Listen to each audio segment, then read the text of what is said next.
Ação coletiva movida pelo escritório de advocacia americano Rosenlaw Firm contra a Vale nos Estados Unidos cita como acusados 2 executivos da empresa. O presidente, o Fábio Schvartsman, e o diretor financeiro Luciano Ciani. O processo deu entrada na segunda-feira, dia 28, no Distrito Leste da Corte de Nova York.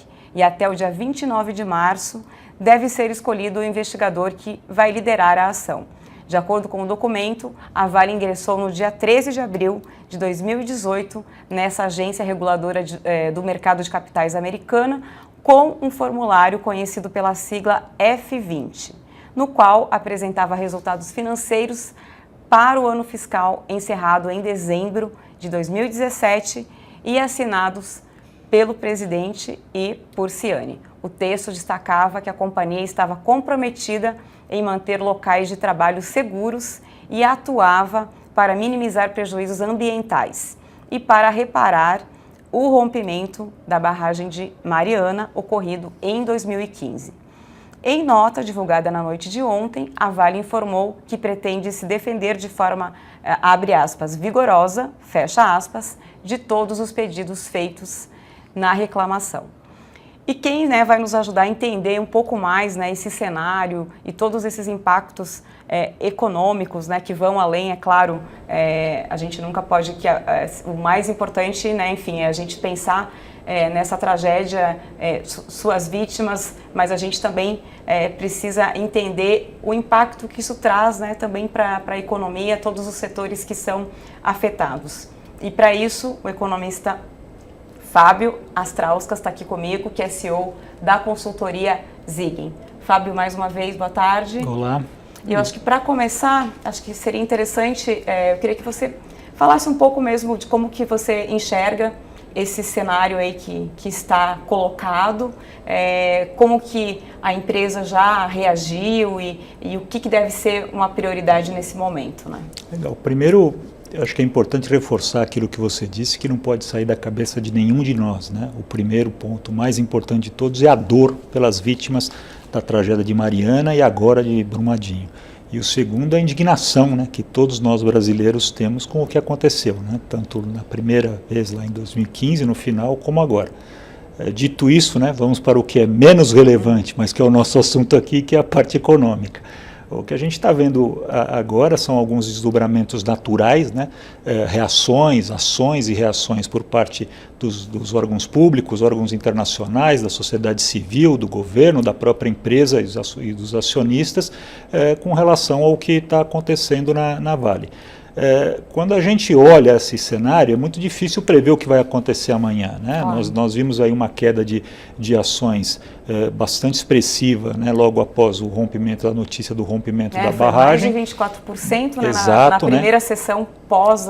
E hoje, uma aparente surpresa, dizendo que as ações voltaram a subir pouco mais de 8%, ou recuperaram dessa queda alguma coisa em torno de 8%. Isso tudo, se a gente olhar para trás, e já temos o aprendizado do que aconteceu lá da primeira vez em 2015, nós vamos encontrar semelhanças e diferenças.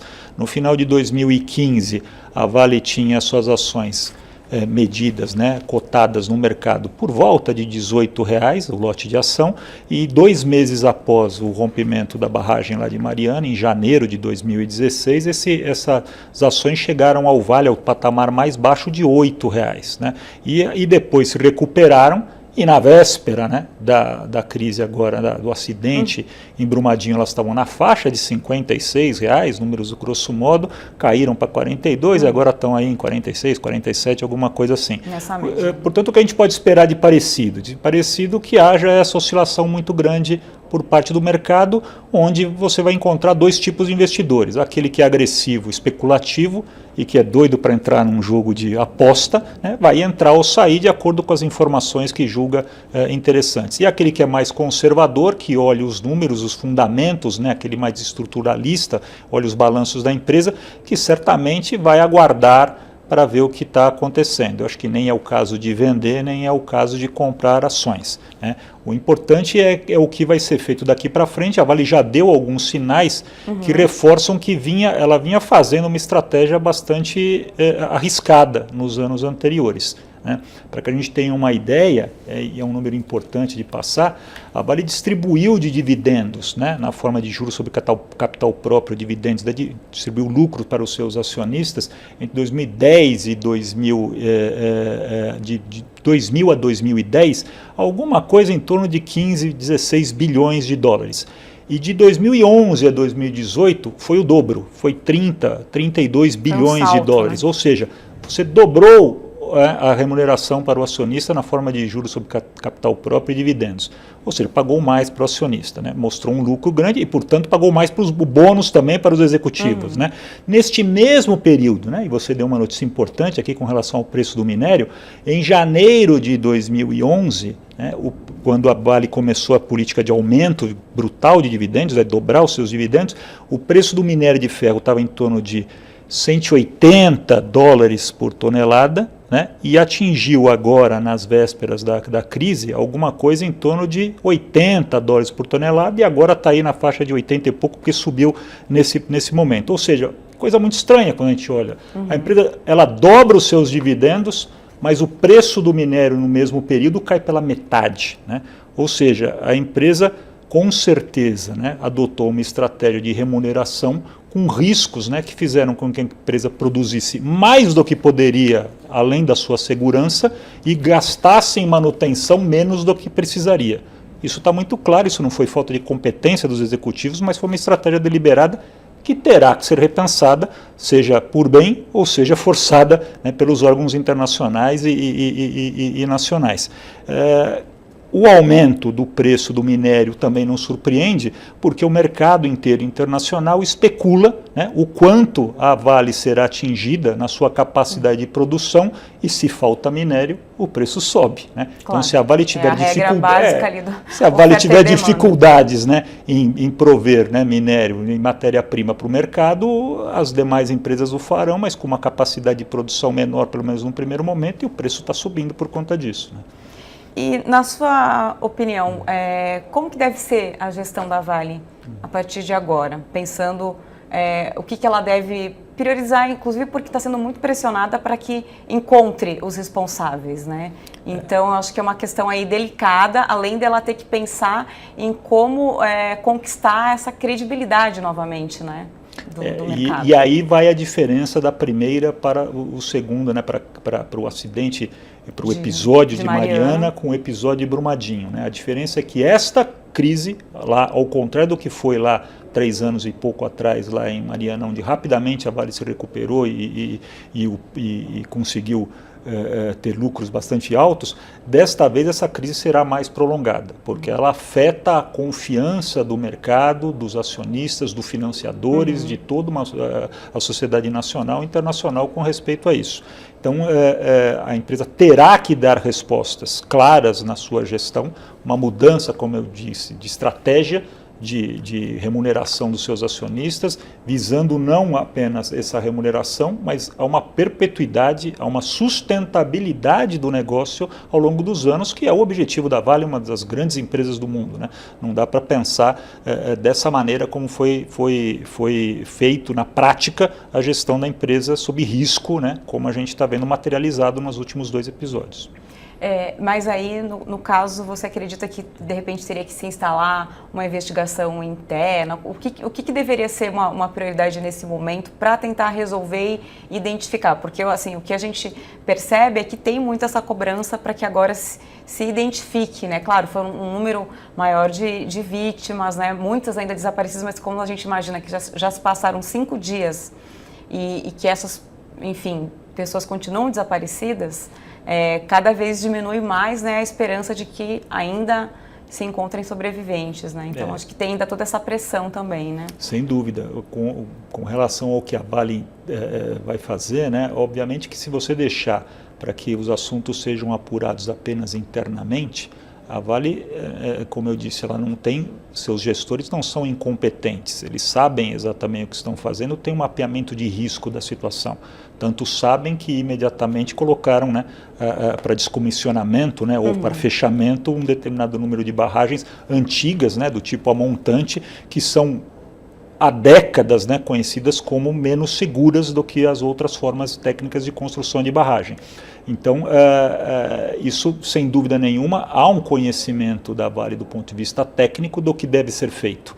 Faltou vontade do ponto de vista de estratégia corporativa da empresa. Isso não vai ser obtido apenas com investigações internas e ações externas. Há uma pressão da sociedade civil, há uma pressão dos ministérios públicos, há uma pressão dos acionistas, há uma pressão dos financiadores, há uma pressão de todos os envolvidos direto ou indiretamente nisso, as vítimas, por conta, e as possíveis vítimas, né, futuras vítimas a continuar do jeito que está. Tem um impacto ambiental muito grande também. Um impacto ambiental catastrófico, né, o de Mariana ainda está aí sem ser resolvido, né, ainda que a Vale possa dizer que não era sozinha na responsabilidade, tinha responsabilidade de terceiros. Isso tudo, com certeza, sem uma pressão efetiva, não vai se resolver. E a pressão efetiva ela tem que se transformar em regras punitivas e regras preventivas, né? Não basta também agora só vamos corrigir o que há pela frente. Alguém vai ter que ser punido e não pode ser só quem emitiu o laudo dizendo que a barragem podia continuar funcionando, né? Não, sem dúvida. A gente imagina que tem aí, né, uma sequência, né, de um grande número de pessoas envolvidas. Com certeza não é uma única pessoa, não são, sei lá, meia dúzia de pessoas, né? Verdade. A gente imagina, pensando numa empresa tão grande como essa, né, e de relevância como ela tem, né? Mas não dá para a gente admitir, né, se a gente não consegue admitir, né, que numa situação de um presidente do país, né, ele não podia não saber das coisas, né, e a gente admite isso, então também não posso admitir que o presidente de uma empresa como a Vale não era desconhecedor do risco que estava correndo, né? Enfim, esses pontos aqui precisam ficar claros, mais né? claros, Exato. Sem dúvida. Em relação a essas ações movidas por acionistas e também fora do país, eu acho que é aguardar realmente, né, também o desdobramento, a postura da empresa vai ser provavelmente, enfim, se defender e apresentar outros pontos, né, para enfrentar essa situação também, né, que não é só aqui no Brasil. Né? É natural, né? Nós aqui no Brasil já tivemos algum episódio recente até com a própria Petrobras, né, que fez alguns acordos lá nos Estados Unidos por conta dos episódios lá da Lava Jato. Sim. E é natural que a gente caminhe aí com várias ações lá nos Estados Unidos e em outros países, eventualmente da Europa e da Ásia, por conta de perda, cessão de danos, tudo, né? A China é um grande comprador do minério, né, da Vale, pode em algum determinado momento também entrar com algum tipo de ação nesse sentido, e a maior parte deles, quero crer, que vão acabar em algum acordo que vai doer no bolso da empresa, mas que de maneira nenhuma significa, pelo menos neste momento, um risco de fechamento, né, ou de falência da Vale. Os bloqueios que foram feitos são preventivos, muitos deles provavelmente serão suspensos aí por medidas judiciais de lado a lado num período de tempo futuro e breve, para que não inviabilize também a atividade operacional da empresa, e a maior parte vai sair em acordo, mas vai doer bastante no bolso, né? Pedir só uma licença para dar um alô para o pessoal que está acompanhando. O Fernando, a Vanusa, o Léo, Marilise. O Fernando está perguntando se o programa também fala sobre empreendedorismo. Sim, Fernando, falamos sobre empreendedorismo várias vezes. É só você acompanhar. Provavelmente na semana que vem teremos alguém aqui no programa participando para falar de empreendedorismo. Pensei que viria alguma pergunta específica, Fábio, para você responder, mas até agora não. Só o pessoal participando, mandando um olá, e o Fernando aqui perguntando sobre outro tema. Tem alguma coisa assim, algum exemplo de uma situação parecida com o que está acontecendo agora, que te ocorre e que teve algum desdobramento alguns têm citado aquele episódio da BP lá no Golfo do México, né, alguns anos atrás, do derramamento de óleo, né, que teve uma multa pesada e teve indenizações pesadas que fizeram inclusive a BP a repensar, né, a sua estratégia de negócio, né, e sair quase que integralmente do ramo petrolífero, né. Também é verdade que a BP já estava com isso na cabeça, porque o ramo petrolífero é alguma coisa que no longuíssimo prazo não apresenta tanto atrativo como já apresentou. Mas fora esse episódio e deste tamanho, né, a gente não tem nenhuma notícia recente. Tá. E agora, pensando um pouco em tudo que aconteceu nos últimos anos, com o Lava Jato, com vários escândalos, né, de corrupção, muitas empresas, principalmente as maiores, começaram a mudar um pouco, né, a sua gestão. E algumas, inclusive, instalaram comitês internos, né, grupos internos de compliance. Sim. Como que você avalia? Você acha que isso aconteceu meio naquele momento ou tem continuidade, pensando no nosso cenário aqui do Brasil? Esses movimentos das empresas, e não só as grandes, e cada vez a gente enxerga isso em empresas de porte menor, é um movimento importante e condizente com o tipo de cenário que a gente vive e de velocidade da informação com que a gente está lidando, né? Quer dizer, nós estamos aqui num programa de internet, né, bastante visto, né, que seria impensável talvez há 10, 15 anos atrás. Os meios de comunicação são muito mais ágeis, muito mais rápidos e alcançam muito mais gente. E, portanto, as coisas erradas também aparecem mais rápido. Rapidinho, e prejudicam, né, aquele que fez errado. Portanto, é natural que as empresas se preocupem com a sua imagem, se preocupem com o longo prazo e adotem políticas para evitar, para reprimir esse tipo de conduta que possa levá-la a ter uma imagem ruim no mercado. Então, você acredita que isso já se tornou realmente uma realidade nas empresas, um caminho sem volta, né? Não foi uma moda, digamos, algo pontual, né? Não, neste caso não se trata de uma moda, se trata de algo assim, as próximas empresas deverão cada vez mais, né, quanto maior forem, deverão cada vez mais pensar no investimento que tem que fazer nas suas regras de compliance, né, nas suas regras de conduta ética e de princípios. Isso vai ter que estar no budget, né, no orçamento de todas essas empresas. Bom, agora só voltando um pouquinho, pensando, né, nos internautas, potenciais investidores, só para a gente encerrar, as ações da Vale continuam sendo um bom investimento? Você comentou já que esse é um momento mais de cautela, mas assim, para quem de repente está se organizando para os próximos meses, o que deveria observar antes de decidir se vai ou não investir nessa empresa? Primeiro é o perfil, né? Todo investidor tem como a principal regra entender qual é o seu perfil de investimento. Aquele que for mais arrojado deve estar com a mão coçando, com o dedo coçando para poder entrar, né, na hora e pensando qual seria a hora que as ações já atingiram o seu ponto mais baixo e que seria o momento de entrar para ganhar algum dinheiro na Vale. Eu não vou ter essa resposta para ninguém, né? Mesmo se eu tivesse, né, acho que estaríamos aqui diante de um guru, que não é o caso, né? É muito difícil prever. Eu não ficaria surpreso se as ações caíssem mais e expressivamente mais do que caíram até o momento, embora caíram 50% lá em 2015, mas tinham um valor absoluto bem menor do que o valor hoje, né? A perda da Vale em termos de valor de mercado não chegou perto do que foi agora, que chegou a um pico de 70 bi. Mas de qualquer forma, esse rally, esse sobe e desce de ações, ele continuará acontecendo diariamente a cada ação, a cada notícia que for sendo dada. E a gente ainda não tem o panorama total disso e nem a racionalidade toda por trás para poder mensurar o quanto isso vai impactar na empresa. Muito recente, né? Exato. No longo prazo, né, porém, isso permite a gente olhar de que assim, a Vale terá alguma dificuldade, né, de se sustentar como uma empresa distribuidora de dividendos do tamanho que era, o que atraía aquele investidor mais conservador e que busca não aquela volatilidade da ação, mas que busca o dividendo como forma de remuneração. Então há um grupo específico de investidores que olham as empresas que são pagadoras de dividendos.